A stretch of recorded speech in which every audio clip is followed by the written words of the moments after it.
यदा ही नेन्द्रियार्थेषु न कर्मसु अनुसज्जते सर्व संकल्प सन्यासी योगारूढ़ तदोच्यते।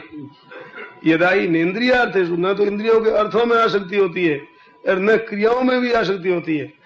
तो आसक्ति नहीं होगी तो जब फल में आसक्ति नहीं होगी तो चाहे महिमा हो चाहे निंदा हो, चाहे उस क्रिया का फल मिले चाहे न मिले, मन में एक रूपता समता रहेगी।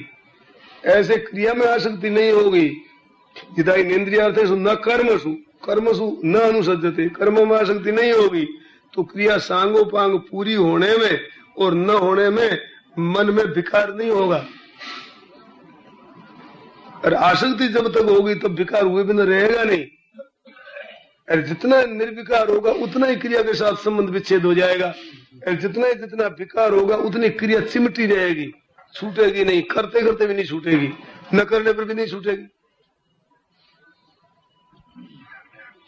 और आसक्ति न रहने से क्रिया की जाए, आसक्ति नहीं रखी जाए तो आप क्रिया से ऊंचे उठ जाओगे।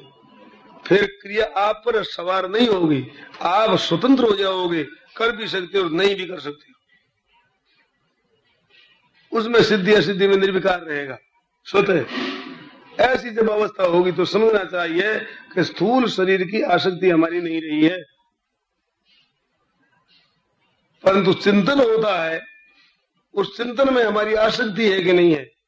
तो चिंतन होता है भगवान का, उसमें एक प्रेम होता है, एक आसक्ति होती है। वो किसी तरह से हो जाए बढ़िया है, आसक्ति भी बढ़िया, परंतु प्रेम हो जाए तो और बढ़िया। तो चिंतन में आसक्ति होती है तो फिर कोई काम धंधे का कह देता है तो बुरा लगता है, मन में दुख लगता है, गुस्सा आता है, चिड़चिड़ापन होता है। काल फिर बैठता है भजन में तो वैसा फिर मन नहीं लगता, कारण के क्रिया की आसक्ति साथ में है। आसक्ति साथ में होने से विरुद्ध हुआ और द्वेष पैदा हुआ। कामात क्रोधो भी जाए थे, कामना नहीं होती क्रोध पैदा नहीं होगा, कामना होगी और बाधा लगेगी तब क्रोध पैदा होगा। तो चिंतन में आसक्ति नहीं है, भजन ध्यान में आसक्ति नहीं है, प्रेम है, तो बाधा लगने पर क्षोभ नहीं होगा। शांति पूर्वक उस काम को करके फिर चिंतन में लग जाएगा। और वो शांति भंग हो जाएगी तो दोबारा चिंतन में लगेगा तो ना तो चिंतन होगा ना उधर काम होगा। ऐसी साधक की कमजोर अवस्था एक हुआ करती, उसको वो साधक पकड़ नहीं पाता कि हमारी कहाँ कमी है, क्यों कमी है। तो उसको ये पकड़ना चाहिए कि हलचल होती है, उद्वेग होता है तो हमारे क्रियाओं के आसक्ति, क्रियाओं के त्याग में आसक्ति है। कर्मणि एव अधिकारस्ते मां फलेषु कदाचन, और मां कर्म फल हेतुर्भूर माते संगोस्तु अकर्मणि। अकर्मण्यता में भी आसक्ति नहीं होनी चाहिए, नहीं करने पर भी आग्रह नहीं चाहिए, करने पर भी आग्रह नहीं चाहिए। कहीं भी आग्रह है ये बांधने वाला है, वो गुणों के साथ में संबंध जोड़ने वाला है। तो जो ऊंचा उठेगा भजन चिंतन ज्यादा होगा, भगवान में मन अधिक लगेगा, क्यों ही स्वाभाविक ही शांति मिलेगी और क्रियाओं के त्याग की सामर्थ्य आ जाएगी, ताकत आ जाएगी। अभी जान करके त्यागता है, ताकत नहीं है। इस वास्ते भजन ध्यान में कोई बाधा दे देता है तो जड़ उठते हैं, उसमें कारण है कि वो सहने की शक्ति नहीं है। अनेक इतिहास आते हैं, एकांत में तपस्या करी और भजन ध्यान किया, और तपस्या करते करते इंद्र को जब मालूम हुआ कि मेरा ये इंद्रासन ले लेगा, तब वो कामदेव और अप्सराओं को भेजता है, बसंत ऋतु को भेजता है, और उसके सामने में बसंत ऋतु आती है, अप्सराएं आकर के नृत्य करती है।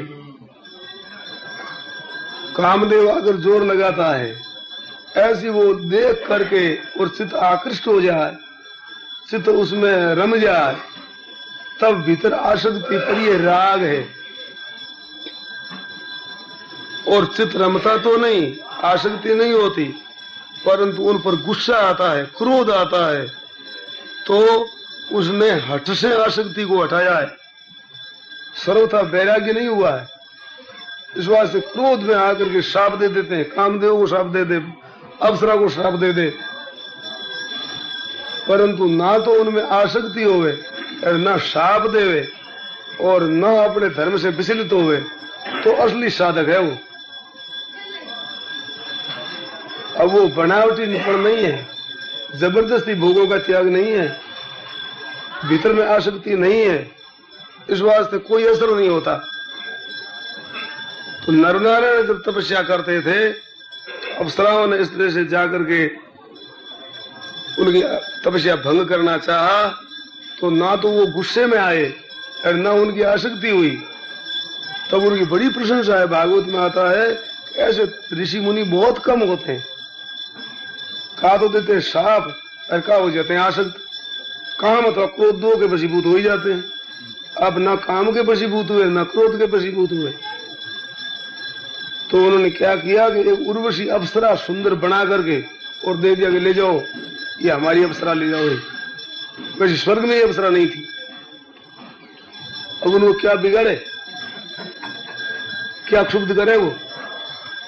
तो जब ठीक साधक होता है तो राग मिट जाता है सर्वथा, तब काम और क्रोध दोनों पैदा नहीं होते, फिर स्वाभाविक शांति रहती है, आनंद रहता है, प्रसन्नता रहती है।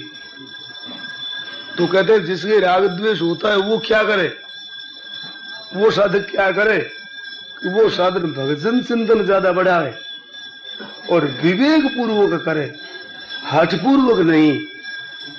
त्याग होता है वो त्याग भी विवेक पूर्वक करे, क्रोध पूर्वक नहीं। क्रोध पूर्वक त्याग होता है वो त्याग नहीं होता है। तो त्याग तो वस्तु का किया, भोग का किया, परंतु क्रोध को पकड़ लिया ना, तो क्रोध से संबंध विच्छेद नहीं हुआ, तो त्याग कहाँ हुआ। इधर भोग का तो हुआ त्याग और क्रोध को लिया पकड़, और क्रोध नहीं किया तो भोग को पकड़ लिया, तो त्याग नहीं हुआ। त्याग उसका नाम है जो आसक्ति भी नहीं, द्वेष भी नहीं है। न द्वेष्टि अकुशल कर्म कुशले न अनुसज्जते, त्यागी सत्व समावेष्टो मेधावी छिन्न संशय। न द्वेष्टि अकुशल कर्म, अकुशल कारक कर्म है, सकाम कर्म भी अकुशल है, निषिद्ध कर्म भी अकुशल है, जो अगर जन्म देने वाले कर्म है वे अकुशल है। उन अकुशलों का त्याग तो है परंतु क्रोध पूर्वक नहीं है। न द्वेष्टि, त्याग तो करता है परंतु द्वेष पूर्वक त्याग नहीं करता है। और कुशले नानुसज्जते, कुशल कर्म करता है परंतु आसक्ति पूर्वक नहीं करता है, राग पूर्वक नहीं करता है, स्वार्थ बुद्धि से नहीं करता है। तो किस बुद्धि से करता है कि भाई शास्त्र की आज्ञा है, तस्मात् शास्त्रम प्रमाणन्ते कार्याकार्य व्यवस्थित हो। करना और न करने में शास्त्र की व्यवस्था है। और है क्या हमारी व्यवस्था, हमारी इंद्रिय इंद्रिय से अर्थ है राग द्वेष व्यवस्थित हो। व्यवस्था तो हमारी भी है उनकी भी है, दोनों व्यवस्थित है। परंतु हर एक हम काम करते हैं उन कामों में राग और द्वेष व्यवस्थित रहते हैं, और साधकों के शास्त्र व्यवस्थित रहता है, उनके भी राग द्वेष आते हैं परंतु राग द्वेष के वशीभूत काम नहीं करते। इस बात से शक्नोति एव यह सोढ़ुम प्राग शरीर विमोक्षणात् काम क्रोधोद्भवम बेगम सयुक्त स सुखी नर। काम और क्रोध के उत्पन्न होने वाले वेग को सहने में समर्थ है। इंद्रिय से राग द्वेषो व्यवस्थित हो तयोर न वशम आगच्छेत। राग और द्वेष तो होते हैं परंतु उनके वशीभूत नहीं होते, अर्थात राग पूर्वक ग्रहण नहीं है, द्वेष पूर्वक त्याग नहीं है। वो कोई किसी काम में प्रवृत्त होते हैं तो राग को लेकर नहीं, किसी से निवृत्त होते तो द्वेष को लेकर के नहीं, तो किसको लेकर के, शास्त्र को लेकर, महापुरुषों की आज्ञा को लेकर, सिद्धांत को लेकर प्रवृत्ति और निवृत्ति होती है। उनकी प्रवृत्ति भी शास्त्र को लेकर होती है और निवृत्ति भी शास्त्र को लेकर होती है। जैसे रोगी आदमी होता है वो जो कुछ खाता है वो वैद्य को देख रेख में पथ्य का विचार करके और ग्रहण और त्याग करता है। और निरोग होता है वो चाहे सो चीज खाता है, परंतु रोगी होता है वो अगर चाहे जो चीज खावे तो मर जाए, रोग बढ़ेगा। उसको तो खाने न खाने में रुचि देखनी नहीं होगा।